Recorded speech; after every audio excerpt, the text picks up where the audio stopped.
নবী হযরত মুহাম্মদ সাল্লাল্লাহু আলাইহি সাল্লাম ঘোষণা করে দিয়েছেন, বুনিয়াল ইসলামু আলা খামসিন শাহাদাতিন আল্লা ইলাহা ইল্লাল্লাহু ওয়া আন্না মুহাম্মাদান আবদুহু ওয়া রাসূলুহু, যে আল্লাহ রাব্বুল আলামিন দুনিয়াবাসীর জন্য, উম্মতে মুহাম্মাদের জন্য 5টি জিনিসের উপরে ইসলামটাকে প্রতিষ্ঠিত করে দিয়েছেন। বলুন সুবহানাল্লাহ। কয়টা জিনিস? 5টি জিনিস।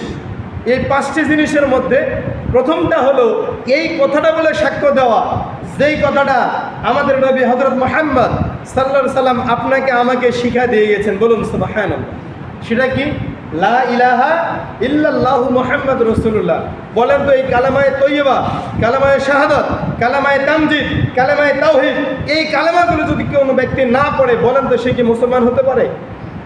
কিন্তু আমরা মুসলমান ঘরের সন্তান, 5টা কালেমা জানি আর না জানি আমি নিজেকে মনে করি আমি একজন মুসলমান, কিন্তু 5 ওয়াক্ত নামাজের মধ্যে 1 ওয়াক্ত নামাজে উপস্থিতি হয় না।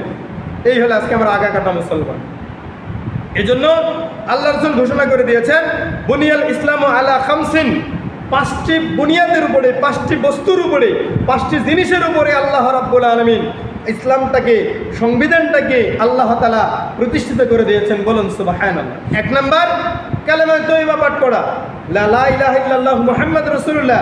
আর এই কালেমাটার ভিতরে আবার 2টা অংশের কথা বলা হয়েছে। প্রথম অংশে আল্লাহর কথা, দ্বিতীয় অংশে রসুলের কথা। তাহলে আল্লাহকে মানবেন, রসুলকে মানবেন না, তা হতে পারে না। রসুলকে মানবেন, আল্লাহকে মানবেন না, এটাও হতে পারে না। দুজনের সমন্বয়ে আমরা দুনিয়াতে মুসলমান হিসেবে গ্রহণযোগ্য হব। সম্মানিত হাজরিন, 2 নম্বর বলছে ওয়া ইকামিস সালাহ, তোমরা নামাজ আদায় করো, নামাজ প্রতিষ্ঠা করো। এখন বলেন তো, 1 নম্বর ঈমান, আপনাকে আমাকে বিশ্বাস স্থাপন করতে হবে যে আমি মুসলমান, আমার এই কাজগুলো করা শোচনীয় নাকি আমার এই কাজগুলো করা নিন্দনীয়, সিদ্ধান্ত নিতে হবে আমাকে।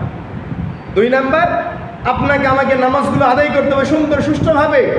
এখন ফজরের সময় নামাজ আদায় করি না, জোহরের সময় করি না, মাগরিবের সময় করি না, আর যখন জুমার দিন জুমার নামাজ পড়তে আসি তখন মসজিদের পক্ষ থেকে বলা হয় মুয়াজ্জিনের টাকা বাকি, ইমামের টাকা বাকি, আপনারা টাকা দেন, তাদেরকে সম্মানে দেওয়া লাগবে। এত বলা লাগবে কেন? আপনি পরিবারের জন্য খরচ করেন, এই ব্যাপারে কখনো কেউ আপনাকে বলছে?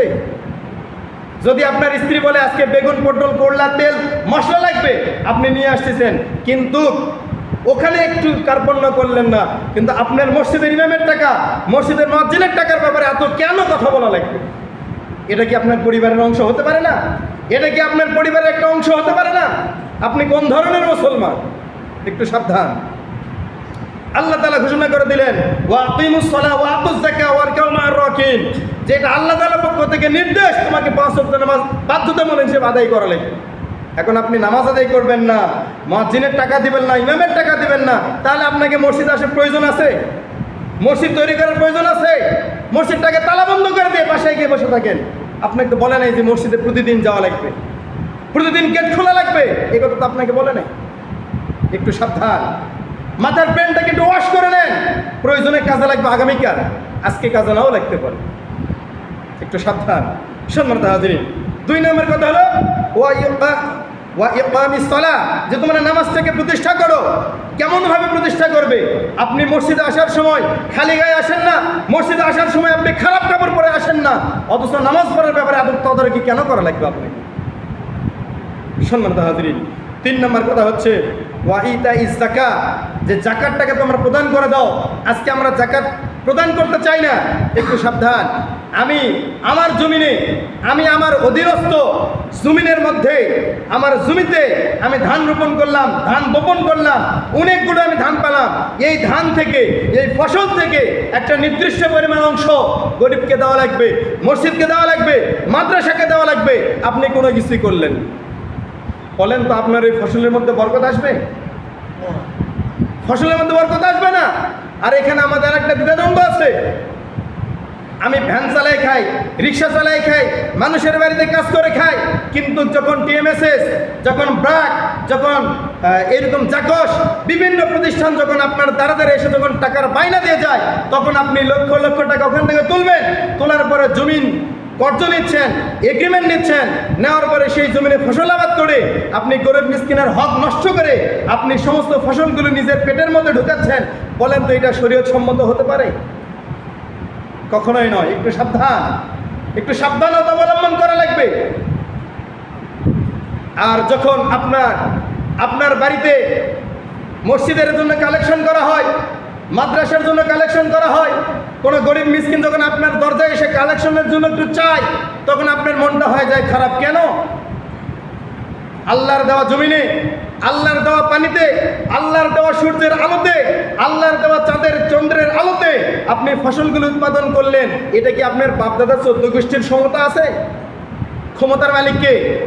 আল্লাহ রাব্বুল আলামিন। তাহলে আল্লাহ যদি এত কিছু করে আপনাকে ফসল দান করতে পারে, সেই ফসল থেকে একটা নির্দিষ্ট পরিমাণ বের করে দিতে আপনার এত কুণ্ঠাবোধ কেন, এত কৃপণতা কেন? একটু সাবধান, একটু চোখ কান খোলা রাখুন। মৃত্যুবরণ করার পরে কোনো কিছু থাকবে না, সমস্ত কিছু পরে থাকবে। সম্মানিত হাজরিন, তারপরে বলা হচ্ছে ওয়াল হাজ্জি ওয়া সাওম রমাদান। 4 নম্বরে বলা হচ্ছে হজ করার ব্যাপারে পদক্ষেপ। আপনি আল্লাহ রাব্বুল আলামিন অসংখ্য ধন সম্পদ দান করেছেন, আপনার পরিবারে খাওয়া ভরণ পোষণ করার পরে মক্কাতুল মুকাররমায় আসা যাওয়ার যাবতীয় সমস্ত খরচ আপনার অ্যাভেলেবল। তারপর আপনি যদি হজ করতে না যান, আশা করা যায় এত সম্পদ দুনিয়াতে আপনার কোনো কাজে লাগবে না। কঠিন কাল কিয়ামতের ময়দানে আল্লাহ রাব্বুল আলামিন এর পুঙ্খানুপুঙ্খ হিসাব আপনার কাছ থেকে আল্লাহ তাআলা গ্রহণ করবে। তখন পালাবেন কোথায়? পালানোর কোনো জায়গা খুঁজে পাওয়া যাবে না। একটু সাবধান, এখনো সময় আছে।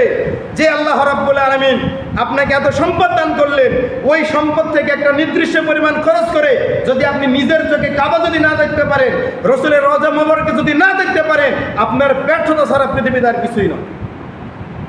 একটু সাবধান, একটু চোখ কান খোলা রাখুন, একটু সাবধান। সর্বশেষ আল্লাহ তাআলা রসুল ঘোষণা করে দিলেন ওয়া সাওমে রমাদান, এবং যখন রমজান মাস আসে তখন রমজান মাসের পূর্ণ একটি মাস রোজা রাখা। এখন বলেন তো আমাদের গ্যাস্ট্রিকগুলো হয় বেশি কখন? সকালবেলা কোনো কিছু না খেয়ে আপনি সুক্তির ধান কাটতে গেলেন, কন্টাকের ধান কাটতে গেলেন, ভাত খাইতে খাইতে বেলা হয়ে গেল 10টা, দুপুরবেলা খাইতে খাইতে হয়ে গেল বেলা 3টা, রাতের বেলা খাইতে খাইতে হয়ে গেল রাত 10টা। অথচ আপনি এখন চিন্তা করতেছেন আমার পেটের মধ্যে অসুখ শুরু হয়ে গেল। তখন অসুখ হয় না, অসুখ হয় কখন? যখন রমজান মাস আসে। তখন দোকানের মধ্যে, ঘরের মধ্যে, হোস্টেলে সাদা কাপড়, রঙিন কাপড়, কালো কাপড় টাঙাই দেয়, ভিতরে আপনাকে পেট ভরে খাওয়াচ্ছে। দেখবে না আল্লাহ তাআলা যার জন্য আপনাকে ঢেকে ঢেকে খাওয়াচ্ছে। একটু খালি সময় নেন, জায়গা মতো পৌঁছে গেলে ঠিক মতো বসান দেওয়ার মতো রেডি হয়ে আছে আল্লাহ রাব্বুল আলামিন। অতএব সাবধান। আর শোন, আল্লাহ রাব্বুল আলামিন এই রসুলের ছোট্ট একটা হাদিস থেকে আমরা শিক্ষা গ্রহণ করি, আমাদের জীবনটাকে পরিবর্তন করি, আগামী প্রজন্মগুলোকে কিছু শিক্ষা দেওয়ার জন্য একটু চেষ্টা করি। আল্লাহ রাব্বুল আলামিন আমাদের সবাইকে আল্লাহ তাআলা হুকুম হাকামগুলো পালন করার তৌফিক দান করেন। আমরা সকলে বলি আল্লাহুম্মা আমিন।